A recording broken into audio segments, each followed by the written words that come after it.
Como siguiente ítem tenemos las aceleraciones de piso, ¿no? Eso ya les he comentado. Y lo siguiente es la respuesta del contenido del sin aislamiento de base, ¿no? Una vez que yo tengo estudiado, digamos, el contenido, conozco el comportamiento, sus características, recién me paso a estudiar que, digamos, si yo lo quiero aislar, recién paso a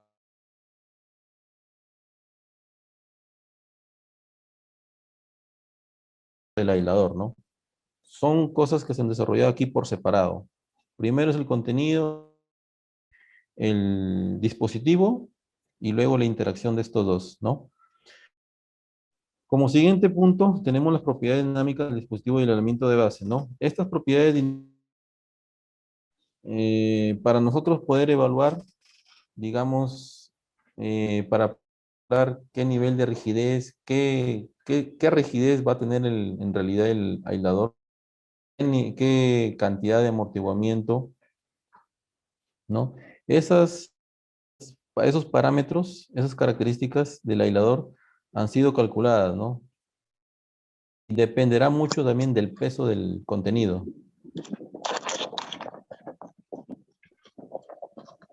¿no? Entonces,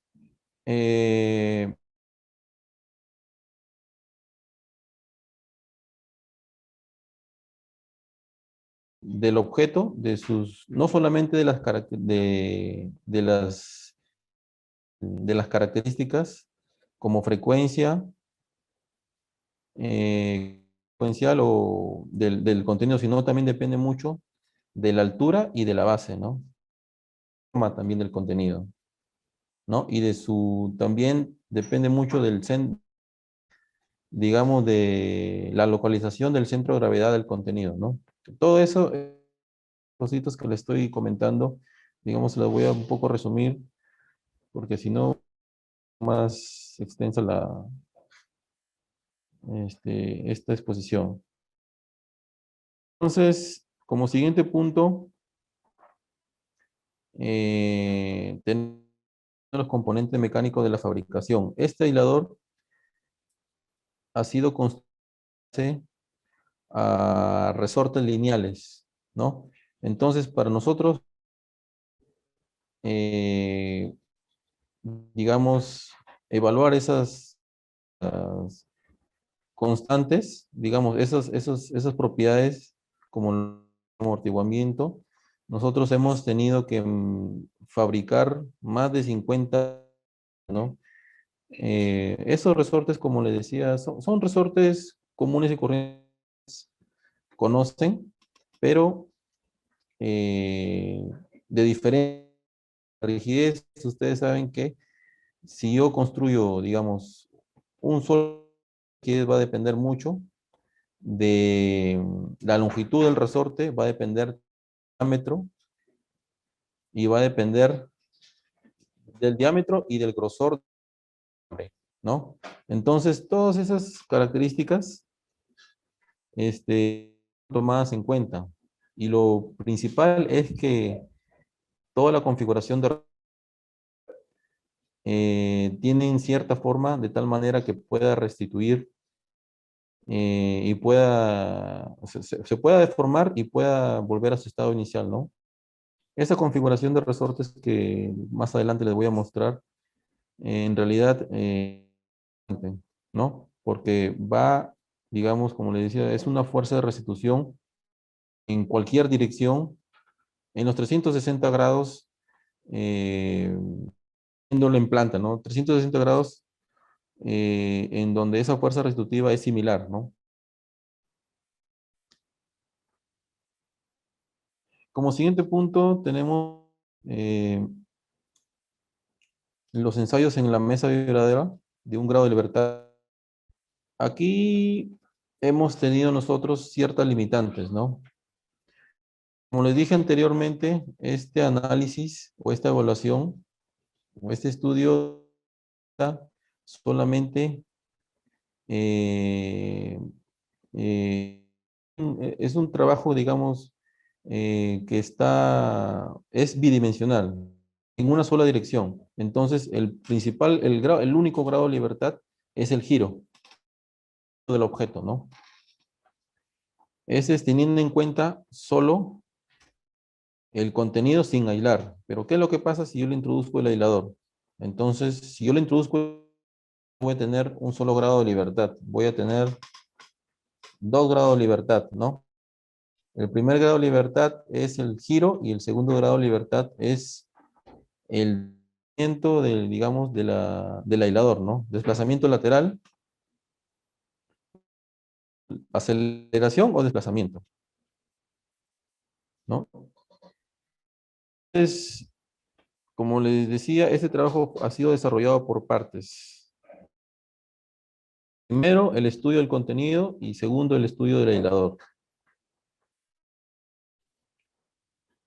Y por último, tenemos la simulación numérica del dispositivo y ¿no? Para poder, en realidad, corroborar los resultados numéricos mentales, digamos, fue un poco largo porque, digamos, la parte numérica estuvo un poco, digamos, un poco engorrosa porque a medida que este objeto oscilaba, digamos, de un lado a otro, el objeto del suelo y ocasionaba una inestabilidad numérica. Entonces, numérica hacía que el código de programación este, llegue a, digamos, se genere una inestabilidad numérica debido a que si el objeto se despega del suelo, entonces esa matriz es nula, ¿no? Y entonces, debido a que esa matriz de rigidez es, entonces el código, digamos, dejaba de trabajar. Entonces, a medida con el desarrollo de este código, nos dimos cuenta y se pudo identificar en realidad el tiempo en que el objeto se despega y cuando el objeto quiere decir que salta, ¿no? Es un fenómeno que le llamamos el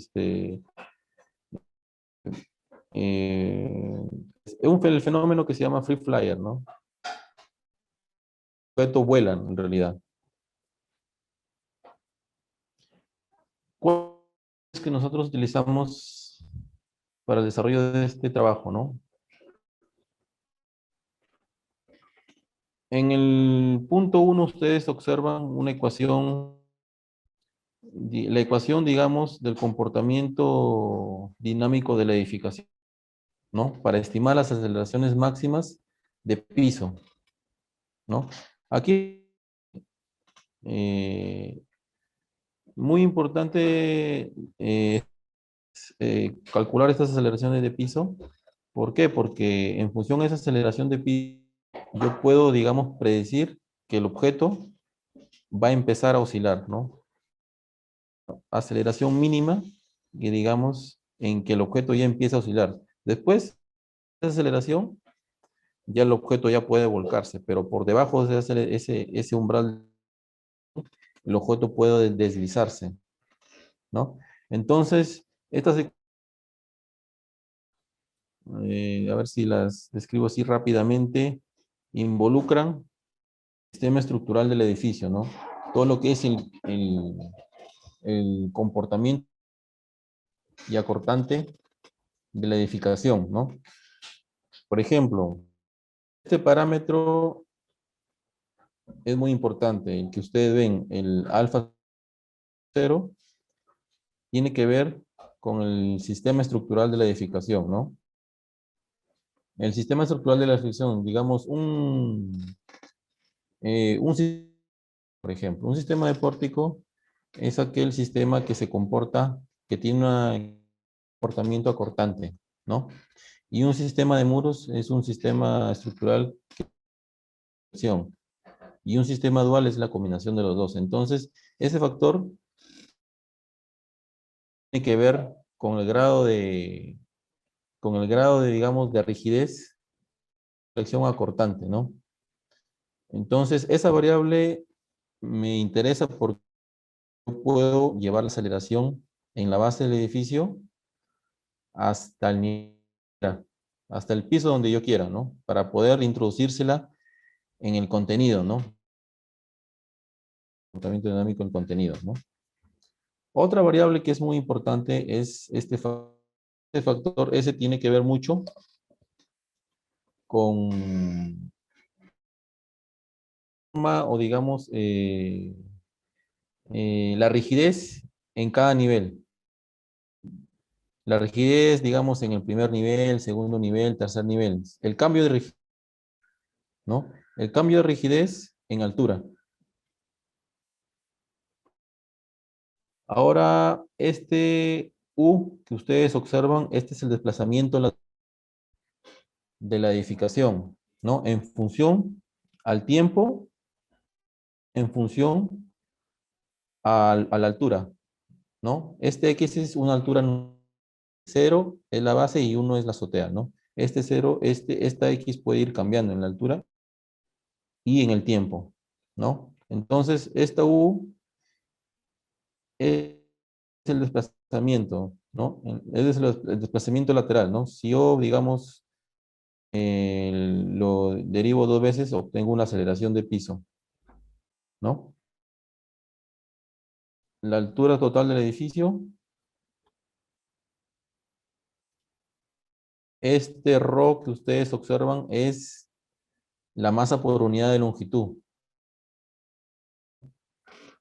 Masa por unidad de longitud y este EI es la rigidez a flexión, ¿no? Esta I tiene cierta relación a través de ese factor alfa.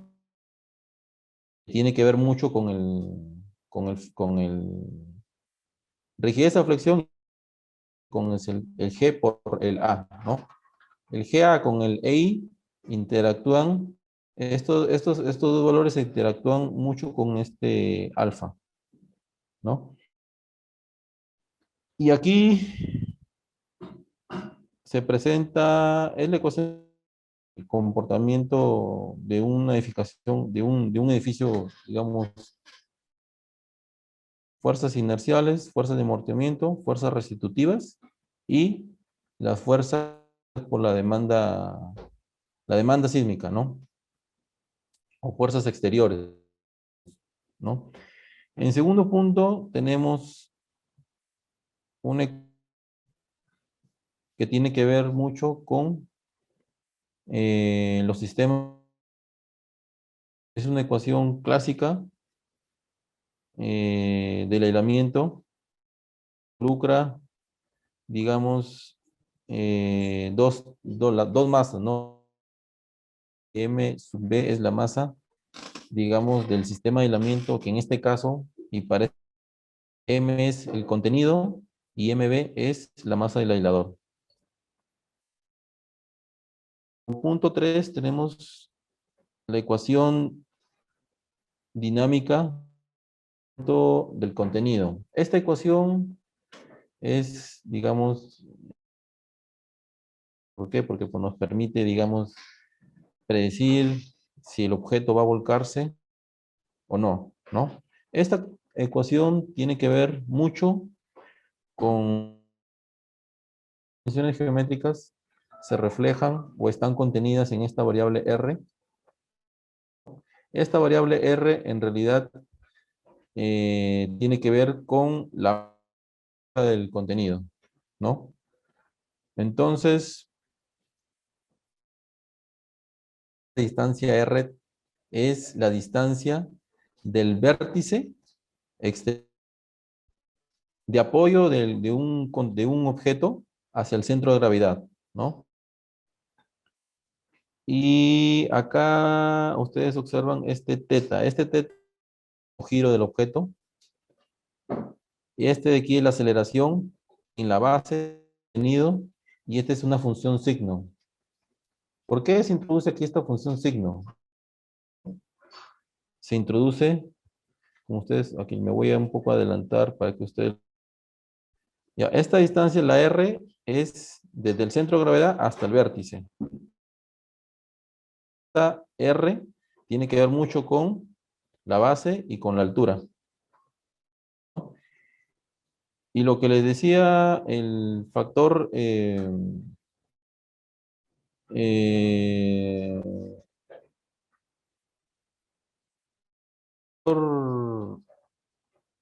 la función signo tiene que ver mucho sentido horario o anterior o horario o antihorario que en donde rotar, ¿no?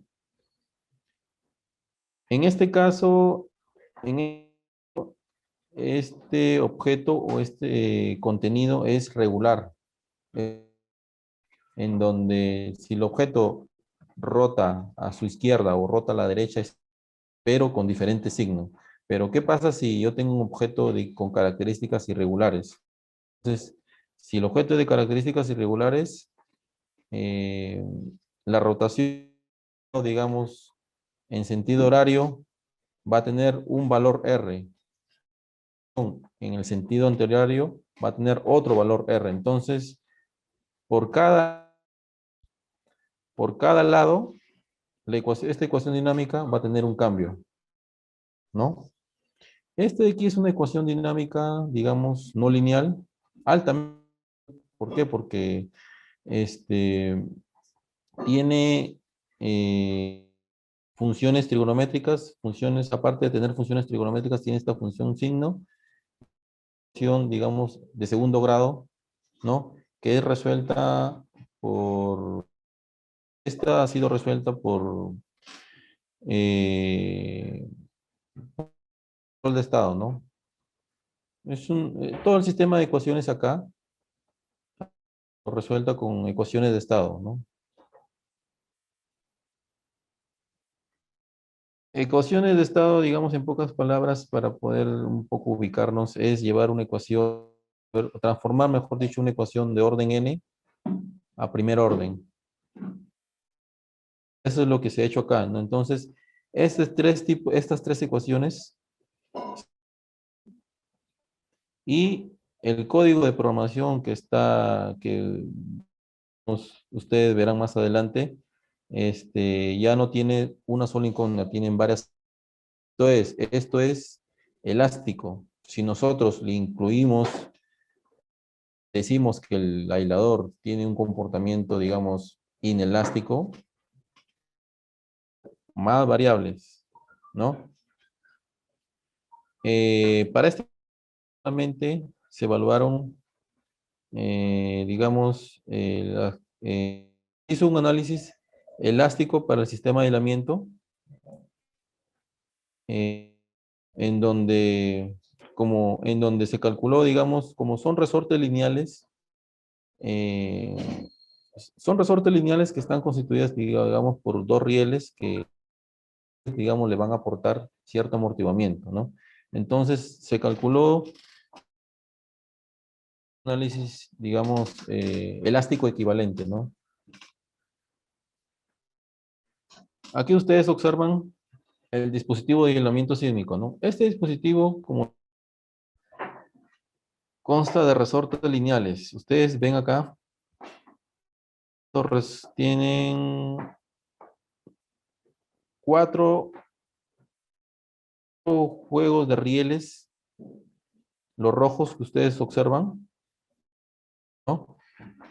Los rojos que son los superiores y que están, digamos, adheridos a la plataforma superior.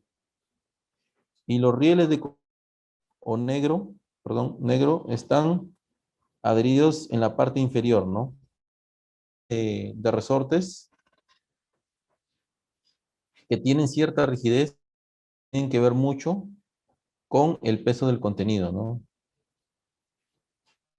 Entonces, estos rieles, estos resortes van sujetos acá a estos, sujetos a estos rieles, ¿no? Y estos rieles a un acople que digamos que que es un sistema de poleas interiores que van, digamos, a disipar un poco de energía sobre los carriles, ¿no?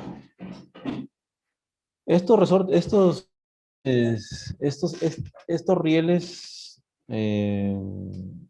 nosotros, no los, los adquirimos, ¿no? Los adquirimos de China y en base a esta configuración calculó el amortiguamiento total y la rigidez total de todo el sistema, ¿no? Ahora, las planchas inferior y superior son de material, digamos, un propileno de alta densidad, que es un plástico, digamos, muy duro, pero con características livianas, ¿no? Es un aislador que pesa aproximadamente 10, ¿no? Y tiene una dimensión de 60 por 60 centímetros por 60 centímetros, ¿no? Ah, otra cosa que es muy importante, este aislador, digamos, digamos, en cuanto a la aceleración vertical, no estamos tomando en cuenta aquí la aceleración vertical, no estamos, digamos, aislando el objeto producto de la aceleración vertical, solamente es aceleración vertical alrededor de los 360 grados, ¿no?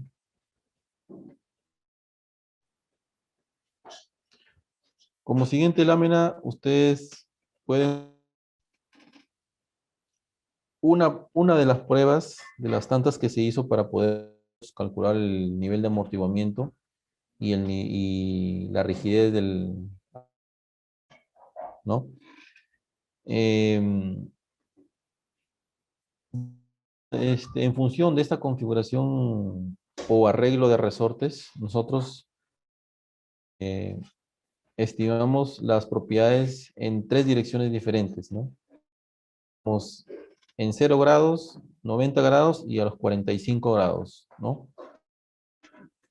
En el dibujo de la izquierda, nosotros podemos ver una gráfica en el tiempo, en donde esta gráfica, digamos, muestra o digamos es una muestra el nivel de aceleraciones debido digamos, el cálculo del amortiguamiento, ¿no? Entonces, ¿qué quiere decir?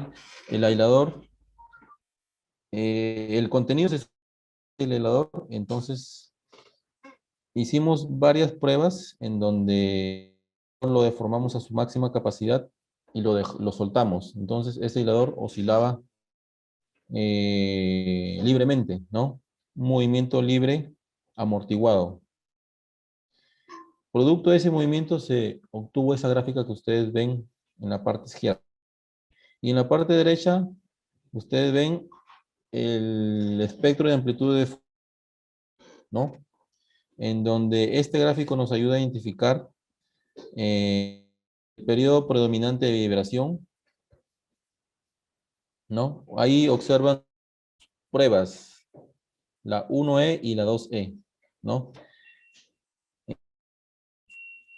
Esto se hizo para las tres direcciones, ¿ah? Para 0, 90 grados y 40 grados.